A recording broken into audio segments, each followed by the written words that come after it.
focus this hour, education. A high school teacher in New York is taking a practical approach to teaching, so practical, in fact, his communications students just got the scoop on a hot environmental story. Gary Tuckman has that.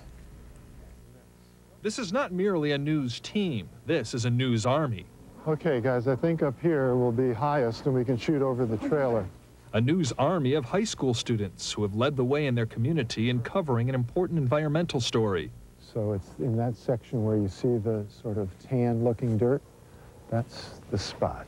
The topic is a contaminated landfill, and these students are part of a communications class that is producing a documentary on alleged cover-ups and criminal activity at the landfill. The documentary will air on the local cable TV system. Their teacher is Fred Isaacs. Originally, I pictured what we could do is work on school stories, something about the soccer team, something about the cheerleaders. And we did that for a few weeks or a few months, but this landfill story kept consuming us, taking over. The Middletown, New York high school students have already completed 2 documentaries on the Wallkill landfill, in 1992 and 94. These photos of the old Town of Wallkill dump were taken by an agent of the New York State Department of Environmental Conservation in 1976, the year most of my classmates and I were born. The agent reported that leachate has stained red the entire brook. They interviewed former landfill workers. Thousands and thousands of tons of toxic waste in there, of anything you can name. The students are now working on a new version of the documentary. I think it's a good opportunity to be able to expose something like this in high school when a lot of people don't think that really anything can be done by any small group of individuals. We're proving them wrong.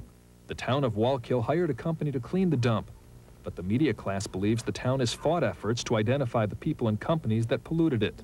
So what does this town's government think about these high school electronic journalists? Well, the town supervisor says he respects them. He also says he's wary of them. Their homework has been good, but when they come to the conclusions and what they're advocating, they've gone beyond investigative journalism and have become more of crusaders and pushing a particular agenda. In the sense that I want to see a correction, that I would like to see the water protected better than it is. I guess in that way I am a crusader of sorts. The students are now in the final stages of their latest documentary. Here we go. You weren't pressing it with enough gusto. But gusto for the cause is not hard to come by. Gary Tuckman, CNN, Wallkill, New York.